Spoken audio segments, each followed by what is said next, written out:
And guys come from a bunch of different gyms here locally. Some guys just boxing, some guys just, Muay Thai. And then some guys will be like, well, fuck it, let's go all MMA. So do you ever get the boxing guy who mixes up with the Muay Thai guy? Yeah. Now then, is a Muay Thai guy allowed to kick them? It's a mutual agreement. It's a mutual agreement. Yeah, I get it. Yeah, it's a mutual agreement. Because some of the boxers kind of are looking to transition to MMA, but some of them are just straight boxing. So some of them will be cool with it. They'll be like, yeah, fuck it, I don't care. Yeah. You know what I mean? And then some of them, and then they're like, yeah, I don't want to do that again. Yeah. Because, a couple leg kicks, they start to hurt real quick. You know what I mean? Real game changer. Right. And then some of the, like the MMA guys, they'll do everything. They don't give a fuck. They'll just do whatever. Yeah. You know what I mean? But it's nice to see the dynamic. You know what I mean? Yeah. It's nice to see different styles. Yeah, because a lot of the MMA guys will be like, they kind of try to push the just pure striking guys, like, come to my world, come do this, come do that, come do jujitsu, come wrestle with me. Let's go to the ground. Let me show you the other aspect. So many topics. So bro. So many topics. I mean, some of them are like, fuck it, I'm down. Let's try it. Yeah. You know what I mean? And some of them are like, nah, I just want to stick to. I came here to do a certain thing, and True. I want to stick to that, which is cool. And that's why I tell everybody, just make sure you have the 16-ounce gloves, put your shin pads on, your cup and mouthpiece, and whoever you go with, just make sure you're giving that same energy. Obviously, if I'm not gonna go super hard on somebody if they're brand new, or if I'm like 100 pounds heavier than them, my opponent or whatever. It's just like chill. Just make it fair, because it's practice, right? We're not there competing with each other. We're just there trying to be better. And if we're just beating the crap out of each other, like all your best fight moments are gonna be in the gym, and like we don't get paid for that. You're a gym warrior. Yeah, bro. Like for what? For what? I would rather work on what I suck at and get better there in the gym. And then again, it depends on who you go with, because we got a couple guys that'll come in from other gyms, and like it's to prove a point. Yeah, it's a fucking war, bro. They want to fight. Yeah. And sometimes I gotta be like, hey, bro, like ease up a little bit. Chill, champ. Yeah, it's not. We're not here to fucking win the Mickey Mouse State Championship here. Yeah. We're just here to get better and train. We're trying to get better, not beat the shit out of each other. Yeah, definitely. Shit like that. Got it. You know what I mean? So it's a challenge sometimes. Yeah. But on Fridays we do our schedule's a little bit different. So we'll do fighter training at 5, fundamentals at 6, and then open mat at 7. However, in January next year, we're going to change it, and we're going to have fight night Fridays. This way we can use the 4 days a week of Monday through Thursday for technique and drilling and this kind of thing. And then on Friday, we'll have an actual like sparring night. And is that like a fight simulation or something similar to the Thursday night? Something similar to Thursday night. Okay. Simply because, and I think it's because they're kind of beat up from Thursday. They don't show up on Friday. Friday's really slow. So I'm like, all right, let me try to switch this around Push and move that it day back. You get an extra day in the beginning. For business purposes and for, class purposes. Speaking of that, we're at the Throne on Clovis and Clinton. Clovis right and by Clinton. the airport. Got it. And for those cochinos, right by the city lights. Got it. I don't know what that is. But we have Coach Rudy here today, and we have Coach Mike. Hell yeah, Two of bro. my coaches, awesome guys. Rudy's my boxing coach. I got Mike Moreno, full-on MMA. They're at the Throne on Clovis Avenue. There's also the Nuther Throne on Marks, right? Sean Marks. Sean Marks. That one's pretty good. That's the new location. Super like state-of-the-art location. You know? I haven't been in there yet. Spring-loaded mats, all put down professionally by Fuji. Wrestling mats. They got like half the room is wrestling mats. Fucking beautiful, What bro. was that building before the Throne? It was brand new. It was nothing. Oh, it was empty. It was nothing. Got it. They just built it. It's right next to the police station. I'm not sure what kind of business they're doing with the police station or with the cops, but it is a great opportunity. It keeps the parking lot clear too. For sure. Yeah. The Target's there too, right? Target's right there. Yeah. There's a steakhouse right there. Yeah, Ito Ya's right there. Full Bull Brewing is right there. Nice. Nice little area. Yeah, bro. They have a lot of stuff. BB's used to be there. You know what I mean? Yeah. Now it's a Japanese cuisine place. Got it. Got it. Japanese cuisine place, which is still cool. But yeah, they're in the Fig Garden area. We're over here on this side. Would be nice to get something in like the North Fresno, North Clovis area, so we can kind of triangulate. You know what I mean? Yeah, no kidding. Or like Woodward Park or something like that. In You're that thinking? up in that Good area. by what's that new restaurant that everybody Saison? goes- Saison. That And place is good. Fire, bro. I've been there a few times. Me too. Only for brunch for me. I took my wife to dinner out there, and we had Land Shark had his birthday there, and Oh, nice. yeah, there was a couple times we went out there just to hang out. You know what I mean? Definitely. It's great food. The hanger steak's fire. You know what I Hanger mean? steak. Hanger Haven't been there steak. yet. Haven't been there It's yet. fire. You yeah, we gotta take the recommend wife it. out there, Have to bro. try it out. It's super good, bro. But yeah, that'd be nice to have a little spot out there and triangulate the area and just continue to grow Nice. martial arts game. You know what I mean? And Rudy, where do you fall at Dethrone? I'm pretty much the guy who works with the fighters. Mm-hmm. My got time the mic. schedule, my time frame, and all that good stuff just doesn't allow me to all be there 5 days a week. The days that I'm there, and mainly it's just when we're in fight camp. I like to be there a little more often. Christian had an injury after his last fight, so Avalos. Avalos. So he wasn't able to just jump right back in there to get just training to get better, not just training for a fight. You know, there's always growth in between fights. If you can work on something specifically for an opponent that's in front of you, you know, that's a good thing. But getting better all the way around, I think, is something that needs, you got to be in the gym steadily, you know, to grow. It's just like anything else. If you take a season off of wrestling, the guy that you were mopping, you know, and working over, well, that next, when you take off 6 months and he's there 6 months, you come back and you find out the reality that that dude is going to, you know, He left be you. dragging the floor with He you now. left you. So, you know, it's the maintaining the growth, but if you can't move, man, you can't learn, you know, Yeah. and the injury that he sustained was a pretty good one, man. So giving him some time off and letting him heal and getting him back in the gym as we're starting to do now is something that we've been working on. So I like to maintain this, you know, I like giving a few little specifics here and there. You know, the guys, my compa, Mike, you know, he's there a lot more than I do. You know, he does a lot more. But, you know, we've been together for so long in this fight industry that we kind of read each other. I know what he's looking for. He knows what I'm looking for. And sometimes when I'm about to say it, as we did yesterday. Yeah, I was going to say yesterday was a perfect example. Yeah. You know, we were Smash looking Brothers. at something. Okay. And I was about to say, hey, you're doing something and pulling yourself in a dangerous area. Why don't you just transition and take a shot inside with that? As soon as I was about to say it, we saw the same thing. He capitalized right on it, and the dude was, you know, making a transition underneath. You can't pull back with your chin up. If you go for a body shot and you pull up and back, you're right in an area that's dangerous. So if we're just boxing, you know, it's still a dangerous area to just pull right back. But in mixed martial arts, man, you got so many more things. Just don't pull back. If you're here already, just go ahead and take the entry on in. If it's there for you, it's there for you. Yeah. So, but that's mainly my role that I take there, and More tailored, more specific, more I game like planning. smoothing things on over and making sure the little details are right. Because sometimes the small things like bringing your hand back to a certain position makes the big difference. Inches, centimeters. Yeah, having your Tiny. hands right, man. Having your weight shifting in a certain area where it needs to be. You know, stepping, footwork, everything that comes out with it, man. You know, the little intricacy makes the big difference sometimes. As my compa says, less is more.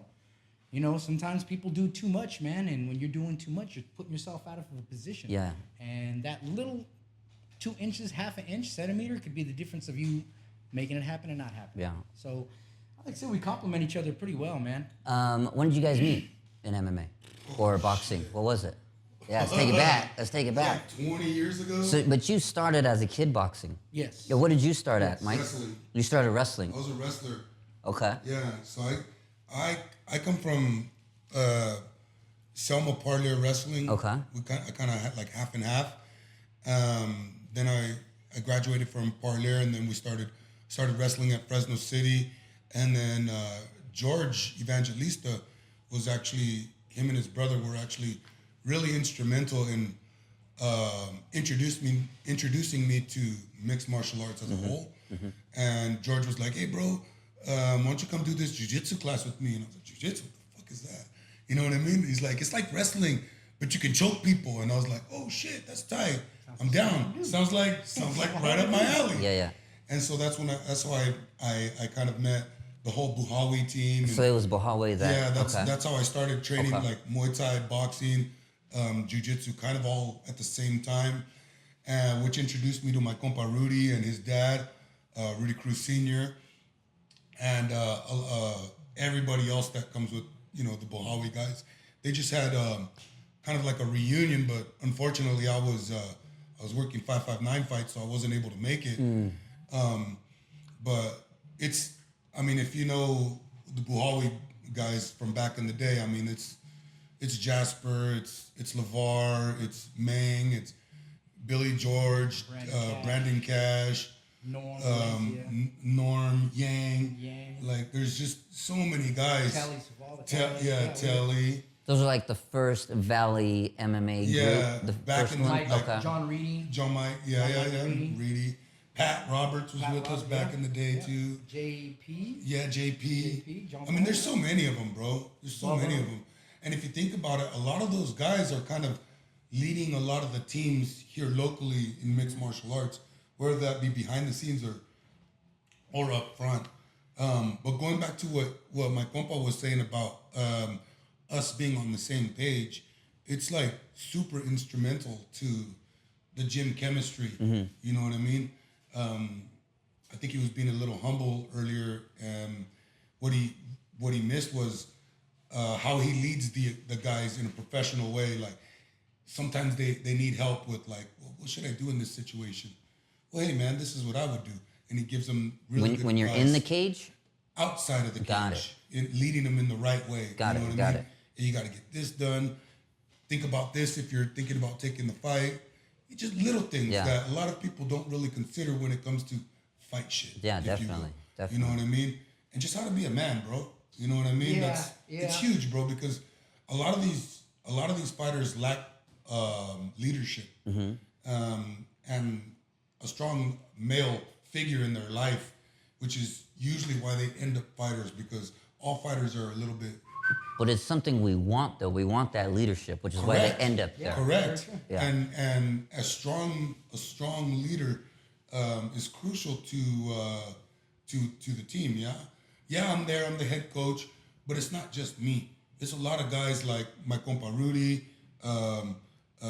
Coach Gill, Nick Munoz, Coach Lamar, Coach Russell. Who am I missing here? Because you guys got a lot Rick of athletes. I mean, we got just for boxing, bro. We got Coach Rudy and Coach Lamar. Muay Thai, we got Coach Gill. Jiu-Jitsu is me. MMA is me. But like keeping all that together and managing that, the fighters and stuff, and helping them with all their paperwork is Rick. So we got a lot of guys. Like, a lot of people are like, man, you guys are like half the freaking card on here. Like, how do you guys do it? It's a team of guys that are leading at the forefront and showing how to do it. Some of us gravitate towards Coach Rudy a little bit, some toward me, some toward Coach Lamar, and you know, all that kind of thing. So it's really a team effort. And I think the beautiful thing about what we have going as far as the coaches go at D-Throne is that none of us have an ego. It's all like, hey, bro, what do you think about this situation? Yep. What should we do best? And we all talk and are all on the same page as far as like where we're gonna go, what direction we want to take the team, and how we're gonna go about every single fight. It's not an easy thing to do, but without every person on the coaching staff, I don't think any of the success we have would be possible. No, man. If there's an ego, it needs to be checked at the door and left in the glove compartment of the car. If you bring it in with you, man, you know, everything changes, you know, and there's a few ways of getting humbled with that. And, you know, you don't want to bring negativity into there, man. Negativity ends up, you know, got to show you the door. You know, it's just like a cancer, man. If you let one bit of it stretch out to the next, to the next, to the next, it just spreads. And before you know it, it's all over the body. So we try to do our best to maintain everything that we're doing, you know, as far as getting everybody balanced, man. Like, you know how it is. Sometimes one fighter will come in with a personal problem that he's had on his chest for a while, and it shows. Yeah. You know, and if he doesn't get past it, man, his mind's not gonna be clear to be focused on what he needs to do that night. And we've always talked about going into that dark place. We don't go in there easy. Yeah. We go in there hard. Because if you go in there easy, man, into the dark place, and sometimes, that dark place will lighten you up real quick. And, you got to go in there, be prepared to do battle. And if you're going to get burned, you're going to get burned, man. But deal with the flame in front of you. Yeah. One guy I did forget to mention was one of the leaders that's probably set the best example, not only for the team, but for his brother who's really successful. Ooh. And that's Alex Avalos. Yes. Alex, that guy, man, I can't say enough good things about him. He shows up every day, win, lose, or tie. He's there for the guys. He's there at every event. He shows the guys how to market themselves in a professional way. Man, that guy's awesome. Yeah. What's his next move? He's a blessing. Well, he sustained a really bad knee injury. Mm-hmm. So I think he won't be competing until mid-year next year. It's going to take him a while. He's just now getting back to getting on the mat and not even going super hard, but just moving with the guys. Yeah, flowing. Yeah, whatnot. I really roll with flowing, them, trying to see how much his knee can do, what it can do, and just checking it every now and then. Yeah. You know what I mean? But I think it's a blessing in disguise so that he can get his game skill is going to go super high. So when he comes back, it's going to be a whole nother guy. Dude, he is right there. Those last two fights he had, he's neck and So neck with close, those two bro. guys. The AKA guy is fighting for the title now. Yeah. He won at 45. I thought that fight could have went either way. And then the other was one too, with really the longer-haired close. guy Yeah. at Tachi. Those, Yeah. he That was a had really wars. close fight too, bro. Those were both good Yeah, wars. I think Those were both UFC fights. He kind of just got caught right at the end, bro. Like against the cage with that guillotine. Oh, You know yes, what I yes, mean? yes. Yeah. He was doing great in that fight. A lot of things we were working on, he did really well. Mm-hmm. He's really fluid that fight. He was really fluid. But that's the game, bro. Sometimes you get caught. Sometimes you're the winner. Sometimes you're the loser, Yeah. and I always tell my guys, never losses, only lessons. Yeah, if you give your full Always. effort. If you're giving full effort, Then it's no problem. Yes, and we get a lot of the guys that will put in full effort and be there every day like we ask. Our requirements are not a lot, bro. All we require is 3 hours a day of training, show up consistently, and boom, let's see where you're at. Because at the amateur level, there is a level for everybody. Sure. Whether you're entry level and you, for lack of a better word, you fucking suck. Or you're ready to take it to that next level and go pro. Yeah.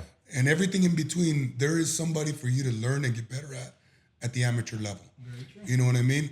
So like, I don't have oh man, you gotta do this in order to fight under dethrone as an amateur. Just let's go see if you have the heart. Let's go see if you're gonna fucking fight. Let's see if you're gonna be consistent. And through that, we can make you better. That's what we're here for. Yeah. To give you the tools Are you all in? to win. Yeah. But You're all in. But I need your time. Yeah. And I need you to listen and pay attention. Too many times, and I'm sure a lot of coaches have this issue at practice where I'm going over a technique and you're kind of in, yeah, bro, I already know this shit. It's not big deal. You know what I mean? I know this. And then I go, okay, ready, 1, 2, go. Show me. Show me. And they're like, where do we start again? Like, motherfucker, bro. Like, come on, bro. I feel bad now because you guys are talking about maybe like a 23-year-old. I do that to my 6-year-old brother. I'm showing them. I'm like, you better pay attention because I'm gonna show you how to do. You're gonna show everybody how to do it right now. Right. And he looks around. I'm like, okay, show me. And he's like, And then there's those guys that it's genuine. When you put them on the spot, they kind of just go blank. Yeah. Because they're put on their spot. You know what I mean? Yeah. But I want them to know it to the point where they don't have to think about it. They just move that way. Because it's too fast. It's an instinct. It's too fast in there. Exactly. And that's when it comes to, how do you build muscle memory? Over and over. You gotta Perfect. drill it. Doing it You perfectly. gotta drill over it and over. in the right way. Yes. Because if you're drilling it in the wrong way, you're developing bad habits. Oh, yeah. You know what I mean? And that in and of itself can be detrimental. You know what I mean?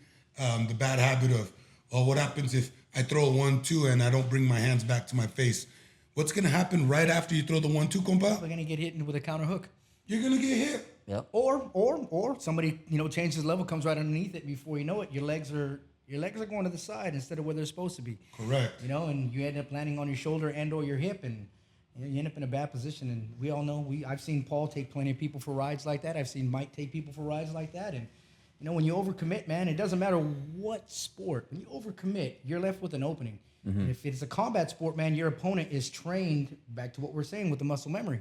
If he's went over this scenario over and over and over, just like for you, it's going to come natural for you, and it'll be more of a muscle memory instinct instead of like, do I got to do this? Okay, I'll do it now. You know, the fluidity of just being, whether it's... That thought's too, if you're thinking it, it's too late. It's too late, yeah. If you feel pressure on one side, you know you got a side to escape on the other, you know, you just got to just... If you're not used to that and you haven't drilled it, you're going to be on your back flat. And we know that's not the spot to be in any combat sport. It's flat on your back, man, so... Jiu-jitsu, it's okay. Speaking of that, only for a $1 million prize, the CGI. This is a question for you, Coach. You have the guard puller, Eli. Then you have the Rotolo brother trying to pass. Right. He's not able to pass him. But the bottom guy also isn't able to sweep him. He doesn't come up to grab him and pull guard on him. When it comes to $1 million, who wins, Coach? Coming from Smash Jiu-Jitsu. Okay, here's my whole opinion on the guard pulling thing.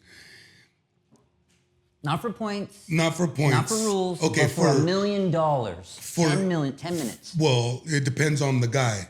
You know what I mean? Because even in wrestling, which will give an analogy for you, because you're a wrestler, right? Offensive guy or counter wrestler? They both have to go forward to set it up. Right, but I have to wait as the counter wrestler to set something up, if that's my thing. Correct. Right? Well, right? like more for counter wrestling, you're in your wrestling stance and you let them shoot and then you dip hard. Right. Right? Correct. Which goes exactly to my point. For the counter wrestler would be more like the guard puller. Okay? Yes. I have to wait for him to engage with me. That butt scooting shit, I fucking hate it. You know what I mean? Like, even if I'm a guard puller, bro, I'm gonna walk up to you and I will let you take me down. Yes. So that I can Which will pull make you the into my chokes even Yeah, deeper. exactly. That's why I don't like the butt scooting shit. I don't mind the guard pulling. Yeah. You know what I mean? But when you're sitting there guard pulling and I'm waiting, the onus is kind of on both of them to engage each other. You know what I mean? At that highest level, especially with the Rotolo and Levi. Yes. Yeah, Levi Jones Leary, I believe his name was. Great fucking guard, by the way. The guy showed a lot of great jiu-jitsu. Yes. And that's jiu-jitsu. I like the ADCC rules, And what is that? which forces you to wrestle a little bit. Got it. You have to know wrestling. As a grappler and as an MMA coach, I believe you got to know everything. I got to know a little bit of stand-up and I got to know a little bit of wrestling, or excuse me, jiu-jitsu. Yeah. And I got to know a little bit of striking. Now, saying that, you would think somebody like the Levi character does know a little bit of wrestling. He has to. He has does. to at least. He does, But but he didn't imply any of it at that Musumeci match. made a really good point, Mikey, which he said, man, you get all these D1 wrestlers. I'm not going to fucking stand up and wrestle with one of these guys. He's going to throw me halfway across the mat. Okay. And for sure I'm going to end up on the ground and maybe get injured on my way down, which goes back to my point. As soon as I see somebody coming in, I'm pulling guard. Yeah. I'm not going to tie up with you and try to ankle pick or knee slide or throw by. I'm not going to do none of that shit with you if I'm the jiu-jitsu guy going against the wrestler. But I will take the opportunity to maybe get an overhook or an underhook, maybe invite you to take a leg so I can pull guard into half and start playing my bottom guard game. Yeah. Great. Now, when it comes to self-defense, which I think all martial arts should be predicated on, which is self-defense. Yeah, right. Which is jiu-jitsu. The smaller guy. Don't pull guard. It's fucking retarded. It's fucking retarded, So bro. you're telling me a cop or a MMA fighter or anybody like that would not go to the Levi character's gym because that's not what they're trying to do. Learn self-defense. Well, okay, now here goes another debate, which is sport jiu-jitsu or self-defense. You know what I mean? Like, I'm always of the opinion that no matter what style of grappling I have, especially jiu-jitsu, I got to be able to do it with the gi, without the gi, and in the streets. Everything is relevant. You know what I mean? So I will never pull guard in a fight. However, on the mat, when I'm just training, like if I know, okay, this guy's just gonna, he just wants to wrestle, I'm gonna pull guard anyway. Yeah. Even though I know I could probably wrestle with them, I'm gonna pull guard because I want to practice what he's not that good at. Let me see what you're gonna do against the guard. Yeah. I probably can figure out what he's gonna do on the stand-up. That's cool. But even then, I'm not just gonna sit and wait for you to come to me. I'm gonna walk up to you, wait for you to engage with me. I'll grab an overhook and pull guard. I'll grab an underhook and pull guard. I'll grab a leg, you're gonna sprawl, and I'll pull guard. And in this way, I force you to play my game. You know what I mean? As opposed to I sit and butt scoot, you're on the outside, I'm butt scooting toward you. You're trying to knee slice or Toriando around me, and it's just this fucking game that's boring, bro. So you know who what wins? I mean? If nobody... So who wins? I think the guy on top. Why? I think because he's in a more dominant position. Because he is dictating the pace of the fight. Situation. It's Correct. not even he dictated either in my eyes. I think the guard puller dictated that he wants to be on the defensive. Well, if you're going to be on the Correct. defensive for the whole 10 minutes and you don't tap him out, the other guy wins then. Agreed. For me. Agreed. I But 100% agree. most guard pullers will say the Levi character won, which in that case, Yeah. we have to take it back to what is supposed to be for Well, defense. Levi got really close to a few submissions and sweeps. Yeah. You know what I mean? But Which it is only cool. those work but, if you get But it. if you think about this, who starts the action?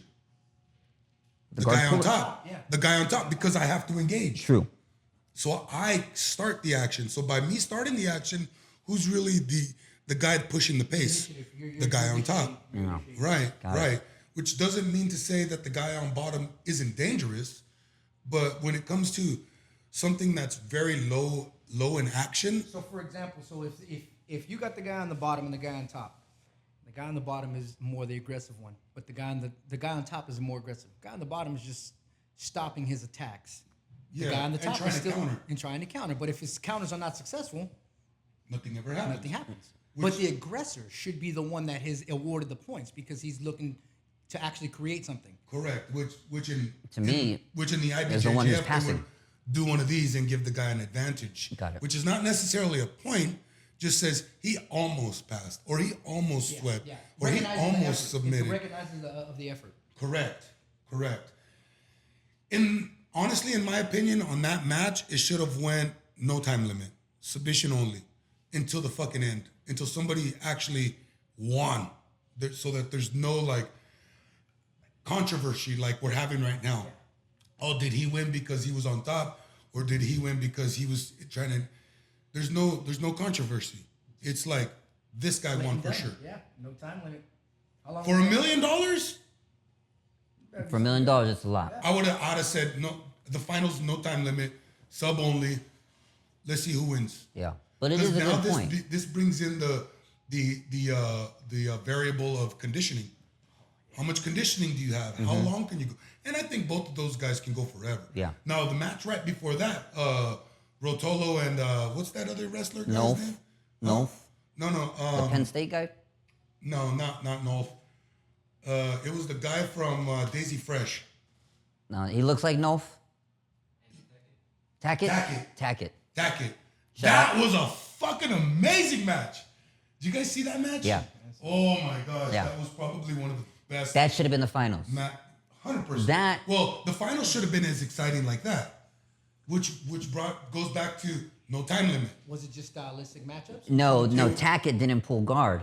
Correct. You see? Correct. That's a jiu-jitsu guy who's trying to grab him, pull guard, grabbing him instead of, okay, I don't want anything with the stand-up, let's stay right here. I don't Correct. think that guy's supposed Goes to back win. to my point. Unless you better get the submission. Yeah, and that's what makes an exciting match. And those kind of matches like that are what's going to push the sport of grappling, Yes. submission grappling forward. Yes. And make it mainstream. Because who the fuck wants to see somebody laying around and another guy just standing up, the other guy butt scooting? It's fucking boring, bro. Yeah. Like in all reality, it's boring. You know what I mean? Like there should be maybe a time limit or a get up rule. You know what I mean? 30 seconds, no action, stand them both up. Yeah. You know what I mean? 30 seconds, no action. Okay, like in I Like think it's like a card system. All right, I think it's like I think it's ADCC or EBI where there's no action. They'll start them in a up down situation like kind of like One person has the legs and has the back and maybe a single leg I think the UFC situation does that or one too. close guard or something to where it's kind of even. You know what I mean? But you're put in a situation where, oh shit, I got to do something now. Right, correct. It's correct. making you. It's making and you whoever have the action. correct and whoever the initiator of the action is should have choice. Kind of like in wrestling when they flip the red and green Top, bottom, neutral, top defer. bottom neutral defer. What's it gonna be? Got it. You know what I mean? And start from that turtle position or referee position. Yeah, that's chess right there. You know there. what I mean? Yeah. And now we have how to you work out correct, and we get the action going. Yeah. So something can actually happen, and we can come to a conclusion of the match. Yeah. You know At what least I mean? to learn. Right. As opposed to just sitting there and being boring. Because for $1 million, bro, that shit was fucking boring. Some action, yeah, you better move. For $1 million, you should not be sitting on your butt for $1 million. At least get up in a stance, grab him, and then pull it. Sweet deli, Is that too much to ask? I don't think that's too much to ask. Me neither, dude. Me neither. You know what I mean? So in wrestling, there's something like this. You have a really good wrestler, and this kid is probably going to win state this year. And he tells me his first move is letting them get deep on him, and he sits and scoots, and then he'll reverse them. And I'm like, are you sure you want that your first move? He goes, well, why not? It works all the time. I'm like, yeah, but that good guy is not going to go in because he sees you do it to everybody. Why not set up that shot? He sprawls, then he shoots on you, and he's lost in it. Now that would work. Your first shot. Sanjay Ibero broke that down to me, and he says this is the action-reaction principle. Yes. Right? Chain wrestling. Yeah. But how do I get you to do exactly what I want you to do? You got to set something up. I kind of have to force him to do it. Smoke and mirrors. I kind of have to force him to do it. Mm-hmm. Hey, look over here and slap you with the other hand type shit. Yep. Yeah, You know exactly. what I mean? So if I'm the guy who likes for them to shoot in deep, my first move isn't going to say, hey, go in and take the leg. My first move is I'm tapping, let him get in thinking I'm on my offense, and now we're playing chess right now. Some sort of offensive technique that's going to almost leave that open for you to be like, oh, well, why don't I just grab his leg? He's leaving it there every single time, but it's really a trap. It's a pick. Yeah. It's a trap. Yep. You know what I mean? It's a trap. Well, then you guys might have different opinions on this, but if you have, let's say, a healthy 23-year-old who comes into the throne, Coach Rudy, he comes into the throne. He goes, Coach, I want you to be my head coach. We could use all the rest of the coaches also, but I want to be into the cage in 6 months to a year. What do I do first? Boxing, grappling, or boxing, jiu-jitsu, wrestling, Muay Thai, kickboxing. Which one do I go first? Do I do them all, or what do you think? I think you have to focus on your ground game first and foremost. I come from a boxing background, as we know, and if you're a turtle on your back, man, and you don't have no way to get up, that's it. It's over, you know? So learning how to manipulate positions and learning how to read what's in front of you. You can't go into a mixed martial arts sport, man, with... We all as human beings have the fight or flight response. Everybody can swing their hands. That's just, you know... Especially when we watch the fights, we can all go we in can there all and say do a it. couple beers, We man, can we do can it. swing them better than the next man, you know? But, you know, the reality is, man, is 8 out of 10 times you're going to end up on your back in the sport of mixed martial arts. Maybe 9 out of 10 times, man. And if you aren't prepared for that position, man, you're just going to drown. We've seen it with the development over the years and how many people in the early years were just dropping bombs. And then you got the small guy. You got the small guy at a gi, you know, 180-pound hoist. And he was showing you that the development of that technique and that martial art and the sport of mixed martial arts was taking over. And it stood very high for so long, but the adaptment and then just the way it's changing. You know, you got guys that can, man. We learned. Mike learned how to be a mixed martial artist in the long run. But you got kids that are starting nowadays that are starting from mixed martial arts point of view. Mm-hmm. So they're learning the A, B's, and C's of it instead of picking one there for 2 years, picking another one there for 3 years. They're doing all of it in one at one time. So the evolution of the sport, man. If you don't have the ground game, you're going to end up drowning. You will get drowned. So then ground game, he says, okay, coach, ground game, jiu-jitsu or wrestling, which one do I do first? I would say, for me, I would say wrestling. Okay. I would say wrestling. I've seen wrestling in the sport of MMA do a lot more in the recent years than I have just jiu-jitsu. But it's up to the manipulation of the person who brings everything to the table. Mm-hmm. I mean, if you have a mixture of a little bit of everything, you can get around positions a lot easier or know how to handle it when you're there because you've been there before. So wrestling is your first. Maybe after a couple months, you hit jiu-jitsu. Yeah. Okay, the ground game is good. Obviously, you're still going to go to jiu-jitsu, or the 23-year-old's still going to go to jiu-jitsu practice, wrestling practice. What stand-up do I do now? Kickboxing, Muay Thai, or I think I boxing? would start with boxing. And the reason I would start with boxing is just for basic footwork. Riding a Learning where to skateboard. place- riding Riding the where to skateboard. place your feet, man, because if you can't have balance to pick up your leg to be able to deliver a kick, teep, knee, you're not going to be able to know how to do it. So balance is first and foremost, man. So I would rather have somebody have their balance in 2 feet than 1 foot. So I would say boxing. I would say boxing would be the next thing, and then you introduce the Muay Thai, Kicks, and the knees, kickboxing, elbows, knees stuff and like elbows. that. So that way they realize that you can't do certain things in boxing that you can do in Muay Thai. Got it. You know, Nice. and vice versa. Yeah. So learn how to chain wrestle. You mentioned that a little while ago. I like to call chain fighting. Chain fighting. You know, so you have to learn how to chain things together in a fight. If one's not working for you, blend your wrestling, and your boxing together for a second. And then when that doesn't work, man, or the guy's trying to counter it, go for that leg, weigh your heavy, you smash jitsu, hip heavy, stay on somebody, lock a leg down, and find a position to do damage on top. But you have to know how to deal with what's coming at you from a grappling point of view. And grappling is grappling. It's not just wrestling. It's not just jiu-jitsu. Now you can throw punches too on the you ground. can throw punches. It's a little bit of both. Yeah, and as you know, man, that somebody doesn't think that when somebody's riding on the side of your back and they got under control on your hip and they're just landing a few shots over on the other side. That's not heavy. That's not hard. That's not going to do nothing. You take 3 or 4 of those, 5 of those here, and you want to change your position, maybe of your head. It's not comfortable. And it's not. Yeah. It's What is not that? Henderson and Fedor slept them down there. You don't gotta fucking knock him out every punch. No. You just gotta touch him. And how about you, Coach? And let's say that age does have a factor in it. 23-year-old comes into the throne. How do I get to the MMA cage in 6 months to a year? What do I start with first? Or do I do it all? Number one is consistency. That's gotta be number one. Like, consistency has to be it. 3 hours a day, minimum. And that's like a little bit, bro. Because back in the day, I was training 5 to 8 hours a day. Like that's all I did. You know what I mean? But as far as we're gonna break it down to mix and what I should try first. To the cage. Number one, you have to be able to wrestle. That's number one. Wrestling has been proven, like, in mixed martial arts to be the best Foundation. The best. More world champions in wrestling that come out of wrestling than any other sport. So that's got to be number one. However, in the cage, it's not the same kind of grappling. Nope. I call it submission grappling. Because it's not just wrestling, like my compa was saying. Because even if I got to learn, like I got to learn how to take people down and how not to get taken down. And there are different aspects of taking people down, not just wrestling, like judo. And then there's Sambo. certain aspects, of defensive wrestling. Like maybe I'm gonna stuck up against the cage and I can't sprawl. But what about if I threaten with the guillotine or a kimura? That could be takedown defense. That's not wrestling. That's jiu-jitsu. So I gotta know how to submission grapple. Yeah. You know what I mean? That's where, going back to his point, blending them.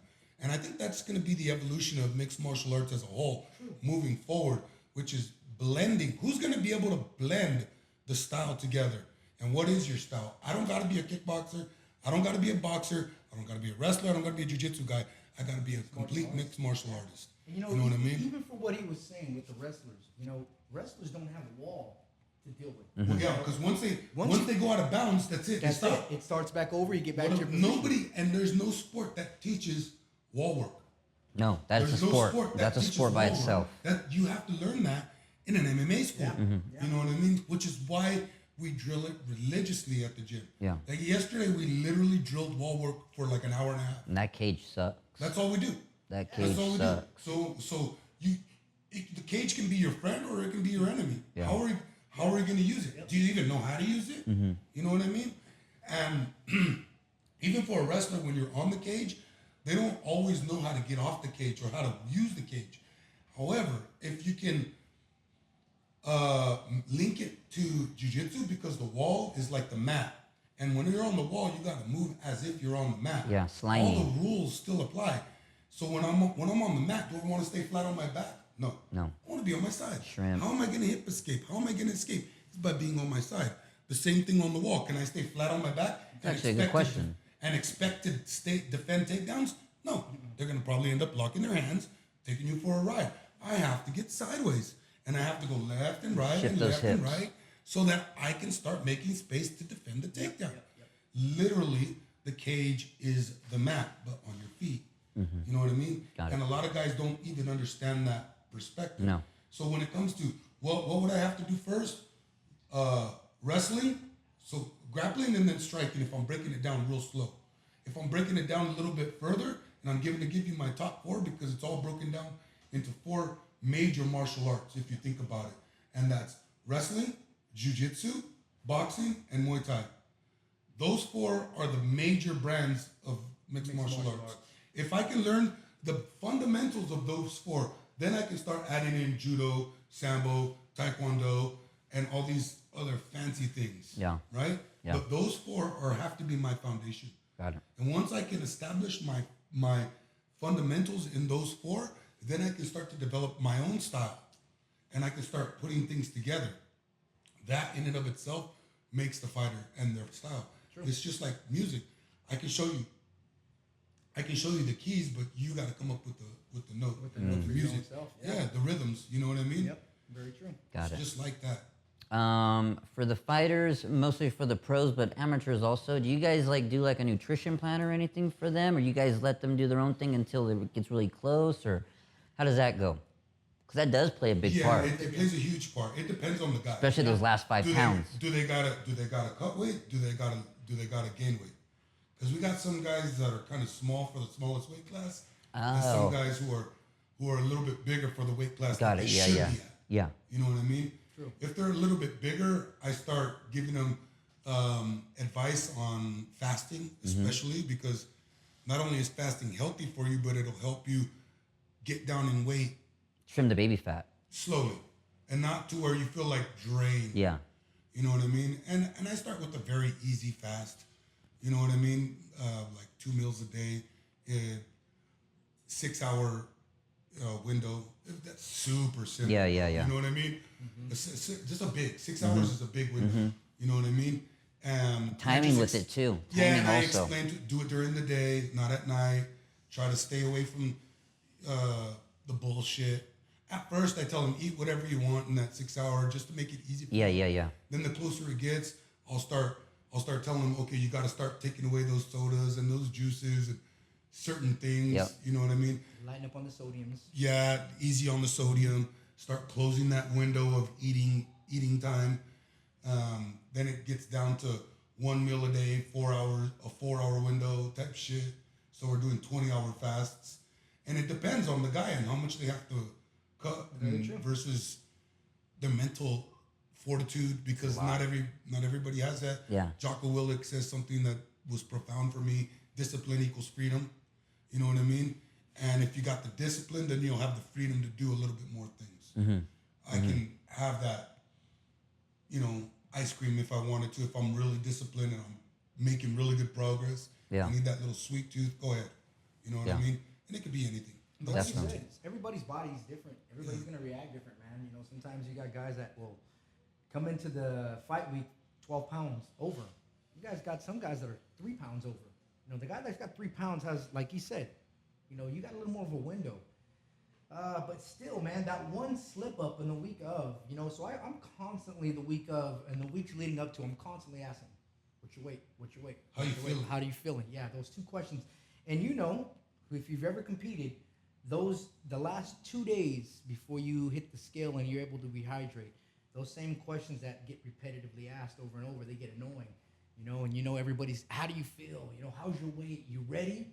Those are like the 3 main Shut questions. the fuck up already. Yeah, let me concentrate on what I gotta do. Hey, what time do you fight? Yeah, It yeah. blows.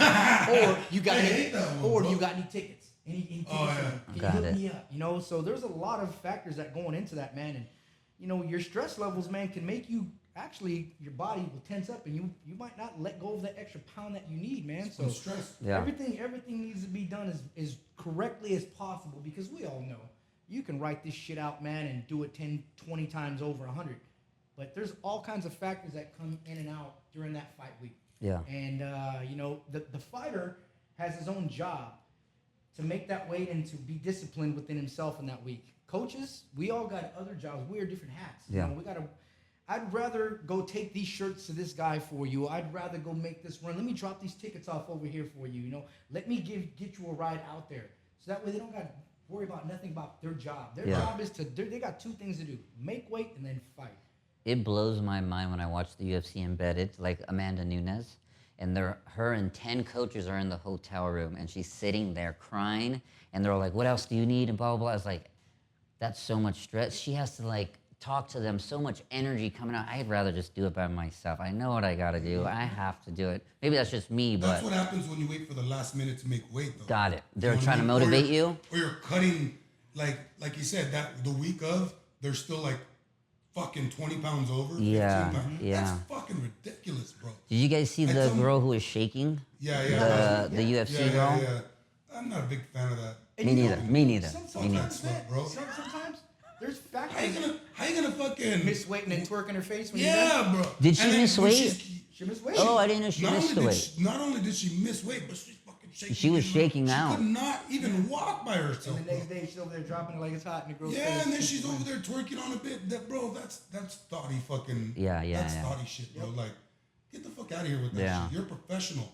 Act like it. We don't need that. No kidding. What was that one Lorena girl that left fucking UFC and started doing OnlyFans, and now she's showing her nipples for fucking money or whatever? Like, she's about Paige, retarded, bro. Paige? No. Lorena. The Hawaiian chick. I don't know, babe. I don't know what they're talking about. No kidding. She went to Bellator, and now her sister fights, and she's just Valerie. Lorena. Valerie Lorena, yeah. Man, I was never a fan of that girl either, bro. Like, horrible representation of mixed martial arts. I mean, we've seen Horrible, bro. We've seen Just be professional. We've seen certain combat Mix- sports, combat companies that have even come to Fresno, where we see that certain female accolades get them into this position, rather than their actual talents. Yeah. And I think that comes with the territory, because we all do know that certain aspects of physical parts sell, and if you can sell a ticket, man, they're gonna sell a ticket whichever way they can. But there always is a price, though, right? Because Ronda Rousey got mad at the Ariane Celeste girl and whatnot because she was making more money than on the fighters and whatnot, which is true. However, if you bring Ariane's parents to work all day and then you show them also the OnlyFans that she has also, then you have Ronda Rousey who brings her parents. Which one feels more comfortable showing her parents her job? True. There's always a price. Yeah, there's always a price to pay with those end guys, girls and guys, right?